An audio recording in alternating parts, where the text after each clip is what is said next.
Olá, tudo bom? Bem-vindos. Então, hoje a gente vai conversar um pouquinho sobre a abordagem do paciente fumante, o tratamento do tabagismo. E eu vou tentar com essa aula resumir os principais pontos da abordagem do tabagismo para vocês, tá? Então, uma questão bem didática mesmo de como lidar com o paciente tabagista, tá? Então a gente vai partir, vamos começar da seleção dos pacientes, a orientação que a gente vai passar para eles, a gente que está na atenção primária, pensando em prevenção, né? Então a gente sabe que ao longo de um ano, mais ou menos, cerca de 3% dos pacientes, das pessoas fumantes, elas vão parar de fumar sem nenhuma ajuda, né? Então a grande maioria vai precisar de algum auxílio para parar de fumar. E a gente sabe então que conforme a intervenção, o tempo que a gente dedica nessa consulta, a gente pode ampliar a adesão realmente à cessação do tabagismo. Então, se a gente faz uma abordagem mínima, a abordagem mínima são 3 minutos, né, em que a gente fala com o paciente sobre os problemas relacionados ao tabagismo, a gente sabe que a gente pode aumentar em 30% a chance do paciente parar de fumar. Se a gente faz uma abordagem já um pouco mais ampliada, de 3 a 10 minutos, a gente pode aumentar em 60% o nosso sucesso, né? Na nossa orientação que o paciente pare de fumar. E se a gente fizer uma abordagem de 10 minutos, a gente pode aumentar até em 100% a adesão do paciente, né? Então, como é que a gente vai direcionar isso? Como é que a gente vai selecionar os pacientes? A gente vai avaliar, então, quando a gente está atendendo por outros motivos de saúde, né? A gente vai avaliar em que momento que o paciente está, né? Aquelas fases para estabelecer mudanças, né? Que vocês lembram do pré-contemplação, a contemplação, o paciente já pronto em fase de ação, né? E pronto para ação. Então, o paciente que está pré-contemplativo é aquela pessoa que ela não deseja parar de fumar, ela expressa isso, que ela não quer parar de fumar, ou se a gente pergunta você quando que você pensaria em parar de fumar, a pessoa não sabe, né? Ela fica aquela resposta bem vaga, eu quero parar um dia, né? Mas ela não tem uma data, não pensou nisso. Então essa pessoa, ela tá na fase pré-contemplativa. Para essas pessoas, a gente vai fazer uma abordagem mínima, né? Então são aqueles 3 minutos de orientação. Para uma pessoa que está em fase contemplativa, então ela está pensando em parar, mas ela ainda não tem uma data, mas ela planeja fazer isso nos próximos meses, então a gente, nesse caso, além da gente fazer aquela abordagem mínima, a gente também vai explicar como é que funciona o tratamento, pedir para a pessoa escolher uma data. Em geral, a gente procura relacionar a data da escolha com alguma data significativa para o paciente, algum aniversário, né?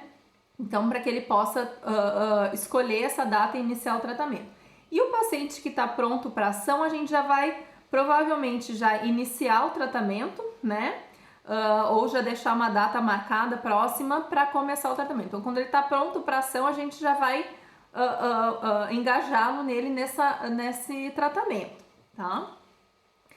A abordagem mínima. Então, como é que a gente faz então, com o paciente pré-contemplativo, aqueles 3 minutinhos de orientação? Então, a questão de explicar, né, os problemas, as doenças que o cigarro causa, o quanto tempo que a pessoa demora parando de fumar para igualar o risco dela às outras pessoas que não fumam, então que isso demora um pouco, né? Então aí a questão de risco cardiovascular em torno de 5 anos, risco de câncer, né, mais ou menos 10 anos para igualar, né? A gente pode explicar para eles que existem melhorias já imediatas, como a função cardiorrespiratória, maior disposição para fazer atividade física, a melhora do aspecto da pele, né, para mulheres, isso é interessante, dos dentes, os dedos, a coloração dos dedos, a questão mesmo do paladar, do olfato que melhora, o cheiro da pessoa, né? Que também a convivência com crianças, que o cigarro, o tabagismo passivo para criança é uma causa importante de complicação de infecção respiratória, né, do trato respiratório. A questão de que se o paciente tem que se preocupar se ele vai poder fumar ou não, então isso é um benefício também o fato de não fumar, não ter que se preocupar se vai poder fumar ou não. E tem toda a questão financeira também, um maço de cigarro mais ou menos em torno de R$7, então o paciente colocando na ponta do lápis o quanto que ele fuma, às vezes ele consegue perceber, né, o quanto que ele está gastando. Isso também pode ser uma motivação, tá? Então a abordagem mínima é isso, é falar dos riscos das doenças, e também falar dos benefícios mais imediatos que o paciente pode ter, né? Já o paciente contemplativo, então ele tá pensando, ele quer parar de fumar, mas ele ainda não tomou a decisão, provavelmente porque ele pensa do lado bom de fumar, né? E aí, então esse paciente ele tá no que a gente chama de ambivalência, né? Ele tá ali pesando os prós e contras. Então a gente pode até estimular que ele faça e coloque isso no papel, né? Que coloque ali, né, duas colunas e escreva lá por que eu quero continuar fumando e por que eu quero parar de fumar. No momento que ele perceber, né, que a balança pende mais para a decisão de parar de fumar, então aí ele vai realmente marcar a data, né, dar um novo passo nesse processo, tá? Então essa questão da contemplação é tentar fazer com que caia a ficha, assim, né? É importantíssimo isso, a gente sempre lidar com o paciente na questão da decisão. A gente não tem como forçar uma pessoa, né, a tomar essa decisão. Isso não tem muitas vezes até a ver com a doença. Claro que às vezes o paciente tem uma DPOC, tem alguma doença que está relacionada diretamente, que o paciente percebe a piora, né, mas muitas vezes não tem a ver só com isso, né? É a questão realmente de cair uma ficha do paciente tomar a decisão. Isso é a primeira coisa para a gente ter sucesso no tratamento, né? Bom, o paciente estando pronto para a ação. Então, ou ele veio por causa disso, a gente tem lá no ambulatório, né? A gente recebe os pacientes vindo, falando, eu vim porque eu quero parar de fumar, né? Lá na atenção primária, então a gente recebe, né? Mas também a gente pode, às vezes, numa consulta, fazendo aquela abordagem, né, das orientações, a pessoa já então tomar a decisão de que ela quer parar, deseja parar aí no próximo mês, a gente já pode então marcar, né? Então, para a gente começar, então agora a gente está começando o acompanhamento da pessoa que quer parar de fumar, tá? Primeira coisa que a gente vai fazer é avaliar o grau de dependência química do paciente, que a gente vai fazer isso pelo teste de Fagerström. Tá? Então vocês devem lembrar, se não lembrarem, peço que peguem na internet, né? Então são perguntinhas ali que tem a ver com a dependência química. Então, quanto tempo depois de acordar você fuma o primeiro cigarro? Essa pergunta é importantíssima, né? Então, normalmente o paciente que tem uma dependência química alta, ele logo que ele acorda, ele já precisa fumar. É difícil não fumar em locais proibidos, né? Qual que é o cigarro que você tem mais prazer? É o primeiro da manhã ou são os outros do dia? Então isso também tem a ver com a dependência química, então, porque foram horas de abstinência à noite, né? Então o primeiro da manhã é o que me dá mais prazer. Isso mostra a dependência química elevada, né? Se fuma mais de manhã ou à tarde, né? Se fuma mesmo quando está doente, quando está acamado. Tá? Se acha difícil, isso acho que eu já falei, né? Não fumar em locais que ele que não pode fumar, tá? Então aí a gente que vai avaliar o grau de dependência química, tá? E aí então o escalonamento aí dos pontos, né? A gente vai ter então um grau de dependência muito baixo, de 0 a 2 pontos, de 3 a 4 é baixo, 5 é médio, de 6 a 7 é elevado e de 8 a 10 é muito elevado. Então a gente vai fazer essa classificação. Isso tem a ver com a dependência química, tá? Bom, aí a gente, enquanto está investigando, né, a dependência química, a gente também vai procurar entender se existem outras relações do paciente com o tabagismo que não apenas dependência química, tá? Então, às vezes o paciente ele pontua pouco no teste de Fagerström, então a gente também precisa investigar outras situações. Então, uma delas é a dependência psicológica. Então, a gente vai perguntar assim, você usa o cigarro quando está nervoso, quando está ansioso, quando está triste, quando está muito feliz, né? Então, isso tem mais a ver com dependência psicológica, tá? Então aí não é uma questão de dependência química, é uma questão de dependência psicológica. Ou então o paciente ele pode também ter uma relação com o tabagismo do tipo condicionamento, ele tem reflexos condicionados. Então ele precisa fumar depois das refeições, quando ele fala no telefone, quando ele vai andar de carro, quando toma um cafezinho. Então existem algumas coisas que se vinculam e a pessoa, quando vê, ela já está fumando. É uma ação totalmente automática, né? Então esses são condicionamentos que às vezes a gente também vê. O paciente pontua, tem poucos pontos ali no teste de Fagerström e associa bem, olha, eu só fumo quando eu estou no meu trabalho, né? Em algumas situações bem específicas ele está fumando, tá? A gente então vai avaliar a dependência química, a dependência psicológica, os condicionamentos. A gente também vai procurar investigar, claro, se o paciente já tentou parar de fumar, né? Como foi essa experiência, quanto tempo ficou sem fumar e se utilizou algum tratamento, tá? Então isso também é importante a gente ver que outros tratamentos já foram feitos. E a gente também precisa ver se a pessoa não tem comorbidade psiquiátrica. Isso vai interferir na nossa conduta, tá? Então a gente não pode ignorar essa questão, tá? Isso faz parte da nossa avaliação clínica, certo? Bom, aí a gente vai escolher a forma de tratamento. Vou enviar para vocês ali, além, né, do link da aula, estou enviando por e-mail, enviei o consenso, a abordagem do tabagismo, né, do Ministério da Saúde e também alguns manuais que são utilizados nos grupos, tá? Enfim, aqui ele serve como um material de apoio, tá bom? Então, conforme esse consenso do tratamento do tabagismo, eles recomendam o tratamento farmacológico quando o paciente pontua acima de 5 no teste de Fagerström, tá? Vocês já vão ver que eu faço um pouquinho diferente, tá? Já vou explicar as situações, né? Cada caso para vocês, tá? Mas a recomendação é essa. Se deu abaixo de 5, o paciente vai ficar apenas com apoio psicológico, tá? E o apoio do grupo, que é o tratamento do tabagismo. O programa de tratamento do tabagismo, ele é um tratamento em grupo, tá? Então, são 4 encontros, né? E aí, então, se o paciente pontua menos de 5, ele não vai fazer tratamento farmacológico segundo a orientação desse consenso, tá? Por que isso? Por que essa pontuação no teste Fagerström? Porque o tratamento farmacológico, ele é para dependência química.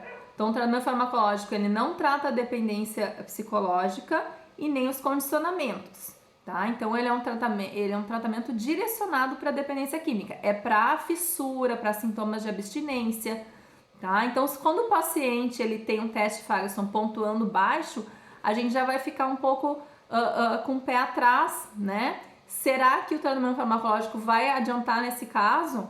Tá? Porque o tratamento farmacológico ele é para dependência química. Então, se existem outras relações com o tabagismo que não dependência química, a gente talvez tenha que pensar em outras coisas para tentar que o nosso tratamento seja mais eficaz, tá? Em geral, eu acabo sempre prescrevendo alguma coisa, tá? Mesmo quando o teste Fagerström pontua menos de 5, tá? Então, em geral, quando o paciente busca uma ajuda, tá? Ele já está buscando um tratamento farmacológico, né? Então é muito difícil a gente conseguir manter o paciente sem nenhum tratamento. Ele já criou essa expectativa, né? Só que a gente pode prescrever, a gente vai ver cada caso, tá? Só que a gente tem que ter sempre em mente isso, que para esse paciente não é tanto a questão de dependência química. Então o remédio ele não vai ser tão eficaz. A gente então tem que pensar em outras alternativas, tá? Bom, então a gente vai iniciar o tratamento. O paciente vai escolher o dia D, né? E aí então o tratamento farmacológico, conforme a orientação desse consenso, você vai escolher entre 2 opções. Ou você faz a bupropiona ou faz a reposição de nicotina. A reposição de nicotina ela pode ser feita com a goma, né, ou pastilha, ou o adesivo, tá? Existem tratamentos de segunda linha também, que é a nortriptilina e a clonidina. Eu não vou falar disso, tá? É difícil a gente precisar usar isso, mais em casos de contraindicação mesmo. E também tem a vanericlina, que eu vou comentar depois, que é o Champix, que é um tratamento que não tem pelo SUS, tá? Então a gente vai escolher o tratamento, né? E aí a gente vai explicar como é que funciona. Como a gente ali na policlínica não tem o grupo de tabagismo, eu marco uma consulta semanal durante o primeiro mês, porque o grupo ele tem 4 encontros, né? Então, como não vai ter esse atendimento em grupo, eu marco uma consulta individual uma vez por semana no primeiro mês, como substituição desse atendimento em grupo, tá? E aí, então, conforme o dia D, a gente vai, conforme o tratamento, a gente vai marcar o dia D, tá? Então, eu vou falar de cada das modalidades de tratamento. Vamos começar pela goma de nicotina, tá? A goma de nicotina, ou a pastilha, tá? Existe a goma e a pastilha. O que tem no SUS é a goma, tá? Então, a goma, ela tem de 2 e de 4 miligramas, tá? Em geral, a gente acaba utilizando de 2 miligramas, tá? A de 4 miligramas vai para quantidades de uso de cigarros acima de 20 por dia, né? E aí, então, como é que você prescreve a goma? O paciente, como a nicotina tem a questão ali da meia-vida, né? Então, o paciente ele vai utilizar essa goma, pode utilizar ela a cada 2 horas, tá? Então, ele vai usar a cada 2 horas ali no primeiro mês, depois, no segundo mês, ele pode usar a cada 4 horas e no terceiro mês, a cada 8 horas, tá? Como é que ele vai usar a goma, né? Então, ele vai colocar na boca, vai morder a goma, né? E aí, quando ele sentir que tá dando um formigamento na língua, uma pimentinha, né? Aí, então, é porque tá liberando a nicotina. Então, ele vai deixar essa goma encostada, né? Na bochecha, vai ficar com ela ali e vai ficar 30 minutos com a goma na boca. Depois que passou 30 minutos, ele cospe e joga fora, tá? Então, mastigou, sentiu que tá ardendo a língua, deixa meia hora, né? E aí, depois de 2 horas que ele começou a usar, ele pode colocar outra, tá? A goma eu acabo utilizando mais em que situações? Ou eu uso para gestantes, se você precisar fazer tratamento farmacológico em gestante, é indicado a goma, tá? Ou paciente que tem que o componente de tabagismo dele é mais a questão de condicionamento. Às vezes, então, tem um teste de Fargestrom baixo, então aí se eu der o adesivo, ele vai ter uma carga muito grande de nicotina no corpo, né? E isso pode, inclusive, dar efeitos colaterais. Então, eu prefiro utilizar a goma. Se ele falar, eu preciso fumar apenas enquanto eu tô no meu trabalho, ou depois das refeições, né? Então, são episódios mais espaçados por dia, então eu utilizo a goma. Ficou com vontade de fumar, tentou outras medidas, não deu certo, então aí vai utilizar a goma, tá? Então, utilizo para gestante e para pacientes com um teste de Fargestrom mais baixo, né? E que fumam em horários, em situações bem específicas do dia. O adesivo de nicotina. Então, o adesivo de nicotina a gente tem de 21, de 14 e de 7 miligramas. Então, o tratamento do tabagismo, não falei antes, o tratamento é por 3 meses, né? Então, como é que você vai usar o adesivo? Você vai usar o adesivo, o paciente fuma uma carteira ou menos, né? Você vai utilizar um adesivo de 21 miligramas durante um mês. Passou aquele primeiro mês, vai usar o de 14. Passou o terceiro mês, vai usar o de 7. Então, você vai diminuindo a dosagem, né, durante esses 3 meses, 21, 14 e 7. Como é que o paciente vai fazer o uso? Ele vai acordar de manhã, ele marcou o dia D. Tanto a goma como o adesivo, então a reposição de nicotina, você já começa o tratamento no dia D. Marquei o dia D para amanhã, né? Então, amanhã eu vou acordar, vou colocar o adesivo de manhã cedo e vou passar o dia todo com esse adesivo, vou tomar banho, vou dormir e daí no outro dia eu vou tirar o adesivo e vou colocar outro, tá? A gente recomenda que o paciente ele troque os locais, Então, os locais que a gente recomenda que se coloque é braço, coxa, dorso, tá? São locais que suam um pouco. Também muito na extremidade não é bom porque não absorve muito bem, tá? Então é assim, braço colocou ali, no outro dia tira, coloca no outro. Não é bom botar sempre no mesmo local porque pode dar dermatite. Tem paciente que reclama, não é raro, tá? E aí então ele vai trocando uma vez por dia, cada 24 horas ele troca o adesivo, tá? E aí lembrando, né, marcou o dia D, ele não pode mais fumar, tá? Eu marquei o dia D para amanhã, amanhã eu não vou mais fumar e vou colocar o adesivo todos os dias. Se o paciente fuma mais de uma carteira, a gente pode botar mais adesivos, tá? O máximo ali seriam 2 adesivos de 21, tá? Então o paciente fuma 2 carteiras ou mais, você pode botar 2 adesivos de 21 miligramas, tá? E aí você também vai acabar fazendo um escalonamento depois para retirar, tá? Pode jogar também o de 21 com o de 14, tá? Bom, a bupropiona, como é que funciona? Então, a bupropiona é um pouquinho diferente, né? A bupropiona, o paciente vai parar de fumar o dia D, vai ser depois de 7 dias de tratamento. Então, é no 8º dia, é o dia D, né? Então, o paciente vai começar a tomar um comprimido de 150 miligramas de manhã, tá? Por 3 dias. Passou 3 dias, vai tomar um de manhã e um à tarde até às 16 horas mais ou menos, tá? Em geral ali 8 horas de intervalo, né? Mas à tarde. O paciente não deve tomar bupropiona à noite, nem próximo à noite, porque a bupropiona pode dar insônia, tá? Então, vai tomar um de manhã, 150 miligramas por 3 dias, depois passa para um de manhã e um à tarde. E aí é esse o tratamento durante 3 meses, 2 comprimidos por dia de 150 miligramas. Ele então vai fazer isso, né, até o 3º dia 1, depois passa para 2. Quando ele tiver no 8º dia, esse é o dia D. A partir do dia D, ele não pode mais fumar, tá? Para prescrever a bupropiona, a gente tem que pensar nas contraindicações, né?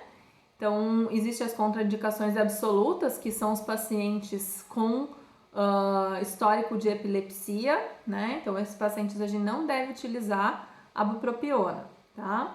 A gente também deve cuidar um pouquinho do paciente com outros transtornos psiquiátricos em uso de psicotrópicos, né? Pacientes também hipertensos, também tomar um cuidado, porque a bupropiona pode aumentar um pouquinho a pressão, então a gente vai monitorar a pressão também, toda semana, medir, né?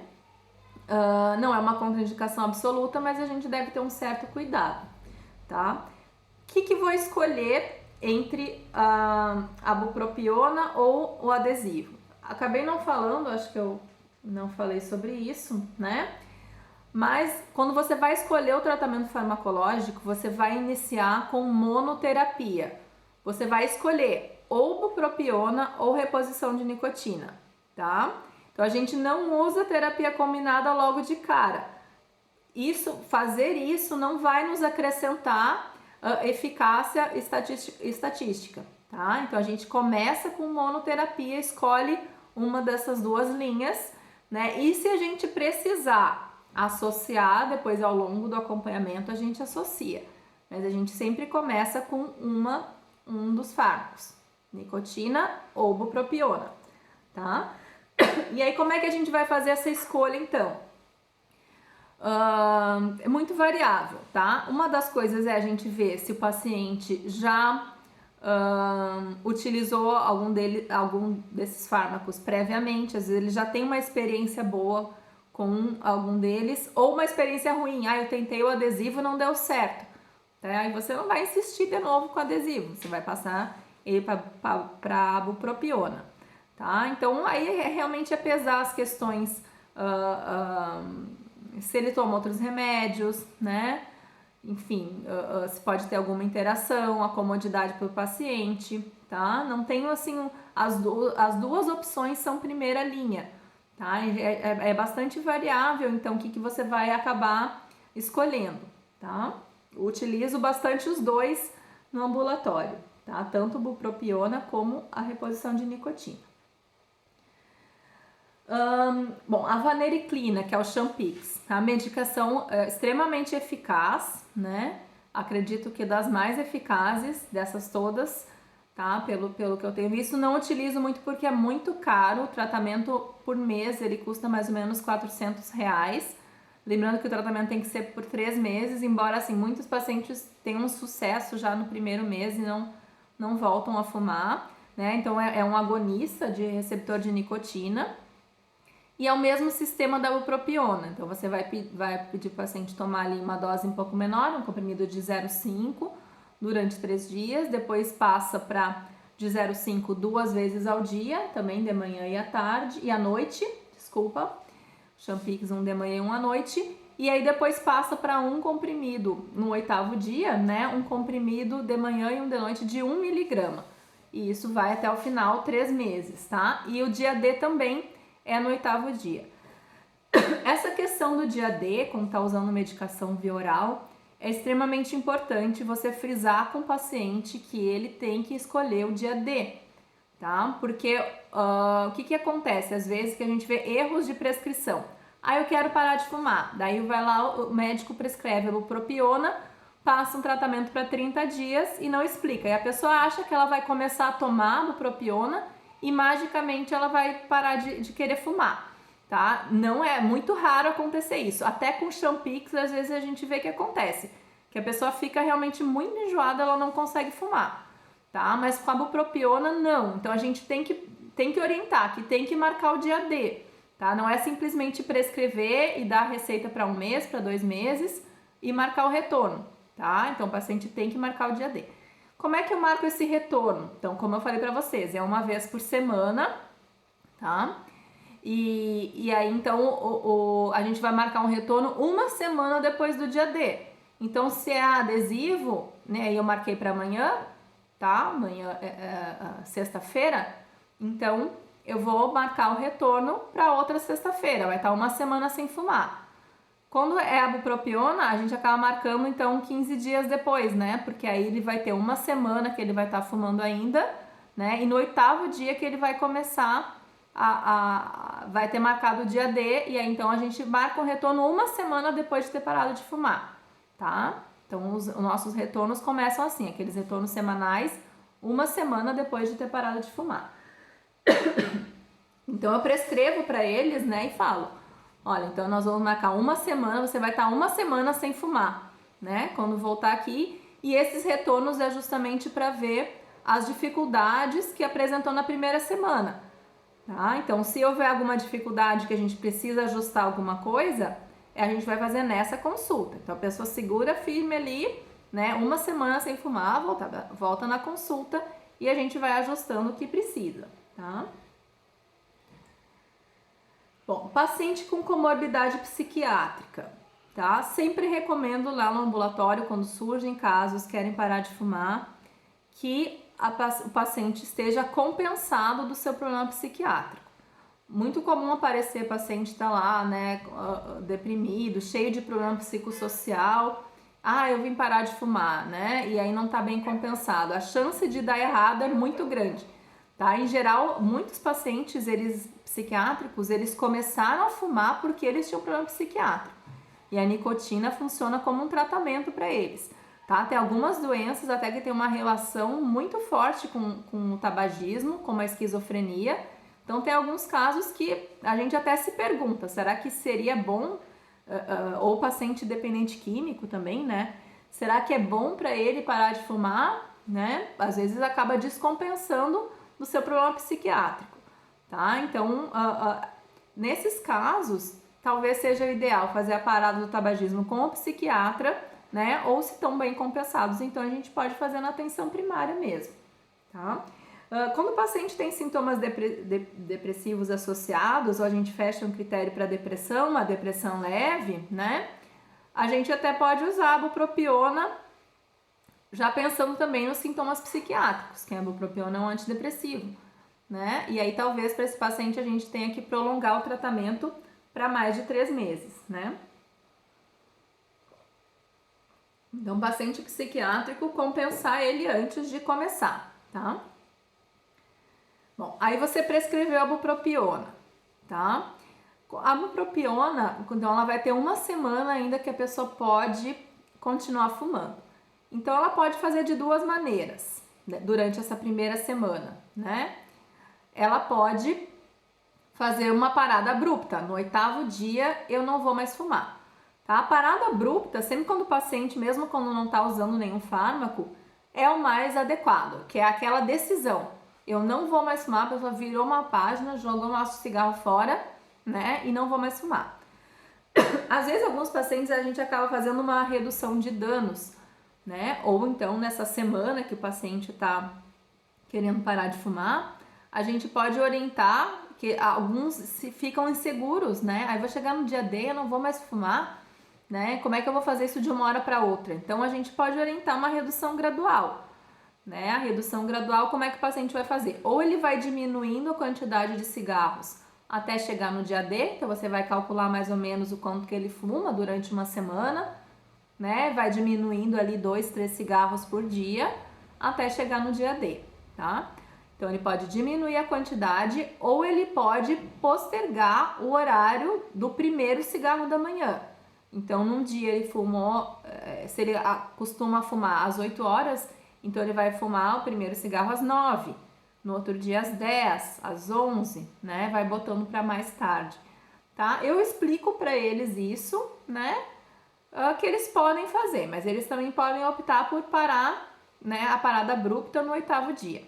Quando a gente vai, às vezes, dar alguma orientação ao paciente contemplativo, que ele pode ir diminuindo a quantidade de cigarros, se ele quer fazer isso, tá? Então, eu geralmente eu recomendo que marque uma data, porque às vezes o paciente fica empurrando com a barriga, né? Aí eu vou diminuir, aí diminui um pouquinho um dia, depois outro dia aumenta um pouco, e aí prolonga por muito tempo esse sofrimento de ficar diminuindo ou não, tá? Então, eu não acho que isso funciona muito bem. Claro que sempre o menos que a pessoa fumar, melhor, né? Mas, em geral, o prolongamento dessa situação é mais sofrido para a pessoa, tá? Então, não gosto de fazer a parada abrupta mesmo, tá? Isso que eu falei dos métodos para parar de fumar, ele tá no... Então, eu enviei no e-mail ali o manual Pare de Fumar, tá? Que é o manual do Ministério da Saúde. Então, eu enviei dos 4 encontros. Como a gente não faz, né, esses 4 encontros de grupo, então algumas orientações eu dou na consulta. Então, essas orientações de abordagem mínima, né, de métodos para parar de fumar, é no primeiro encontro. Então, eu costumo falar isso na primeira consulta, quando já vai iniciar o tratamento, tá? Então, lá no manual, vocês vão olhar, que é o manual para o paciente, mas vocês vão olhar, ver que isso tá lá. Tá? Os métodos para parar de fumar. Bom, aí o paciente retornou com a gente, uma semana depois de ter parado de fumar, tá? Então, isso tá no segundo manual, do segundo encontro, tá? Aí, então, qual que é o nosso objetivo? É ver se ele conseguiu ficar essa primeira semana sem fumar, né? E como é que foram os sintomas de abstinência, tá? Então, o principal sintoma de abstinência que a gente vai avaliar é a fissura, né? Então, o que é aquela fissura? É aquela vontade louca de fumar. Então, isso até a gente já vai explicar na primeira consulta também, né? Que quando o paciente tiver vontade de fumar, que é essa fissura, né? O que ele vai fazer? Ele tem que também já ter um planejamento prévio, né? Porque mesmo com a nicotina, mesmo com adesivo, mesmo com a bupropiona, ele pode vir a ter sintomas de abstinência, tá? Então, tem várias técnicas, cada paciente escolhe a sua, tá? Então, por exemplo, ideias, né? Pensar em outra coisa, porque a fissura, ela vem muito rápido, ela toma a pessoa de supetão, mas ela tende a durar poucos minutos. Então, se a pessoa distrai a cabeça dela fazendo alguma coisa naquele momento, em geral passa. Então, se ela não tem cigarro por perto, né? Ela não vai fumar, porque até ela sair para comprar, já passou a vontade, né? Ela pode também procurar conversar com alguém, é uma forma de distrair a cabeça, fazer exercícios, né? Tá sempre andando com uma garrafinha d'água, a maioria dos pacientes faz isso mesmo, ou chupam gelo, né? Eles gostam de falar, né? Dizem que funciona.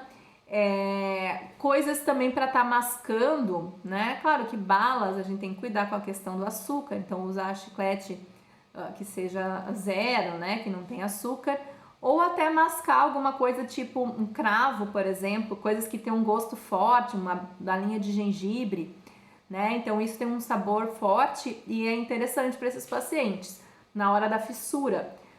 Ter acessível também frutas, verduras, né, para ele poder utilizar, tá? Outros sintomas de abstinência que vão aparecer. Então, isso foi em relação à fissura, né? Que a gente já vai explicar antes. Às vezes os pacientes eles podem, então, voltar no retorno reclamando de algumas coisas, tá?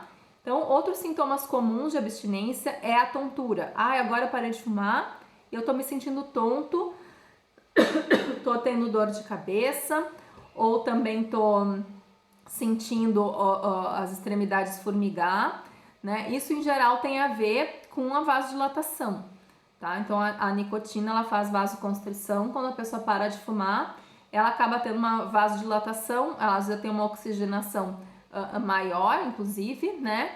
E isso às vezes pode provocar a tontura, a dor de cabeça, tá?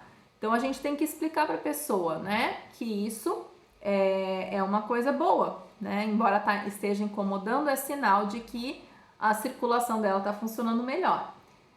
A outra questão que às vezes surge também, que o paciente reclama, é a tosse, né? Ele fala, olha, eu parei de fumar, eu não tinha tosse, agora eu tenho, né? E aí você vai explicar, então, que o cigarro, ele destrói ali os cílios, né, que fazem a limpeza da árvore respiratória, tá? E agora por isso, então, começou a surgir a tosse, né?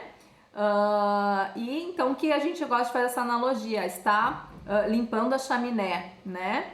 Então sai às vezes aquela tosse mais escura mesmo, e também isso é um bom sinal, tá? Então a gente fazer o paciente perceber isso é bom, né? A questão da tensão, ansiedade, que muitos relatam, principalmente paciente que tem a questão da dependência psicológica, né? Ou pacientes que têm um grau de dependência química elevado, eles vão ficar mais ansiosos mesmo, principalmente nas primeiras 2 semanas, né? Essa questão dos sintomas de abstinência, as primeiras 2 semanas é o que pega mais, né? Aí o primeiro mês ainda tem um pouquinho e depois isso passa, tá? Então a gente orientar que eles procurem evitar situações de estresse, combinem com a família, né? Às vezes eles ficam tão irritados que os familiares falam, então volta a fumar, se é isso que tu quer, né? Então procure evitar. Que situações que você geralmente se estressa, que já deixa você mais nervoso. Então procurar evitar essas situações, né? Aí a questão dos sintomas de abstinência, como eu falei, ter um pensamento positivo, não se auto-sabotar, porque às vezes aí começam as desculpas, né? Então, agora eu tô tendo uma dor de cabeça que eu não tinha, eu tô tendo uma insônia. Tem paciente que para de fumar e começa a ter insônia, né? Eu não tinha isso antes, tá? Então, esses sintomas de abstinência às vezes podem servir como desculpas mesmo para a pessoa voltar a fumar, né? Além da insônia também a constipação, tem paciente que também para ir no banheiro precisa fumar, tá? Acaba causando uma irritação ali intestinal, a pessoa consegue evacuar e aí para de fumar e piora, tá? Depressão também, tem paciente que fica bastante deprimido, porque aí você tirou, né, realmente aquele prazer que ele tinha, e aí ele sente como a sensação do tabagismo como uma perda, né? Como se tivesse perdido alguém, uma pessoa importante para ele, tá? Então a gente também fica atento aos sintomas depressivos. Bom, eu vou continuar em outro vídeo que vai acabar o tempo aqui desse, tá bom? Então vamos continuar no próximo.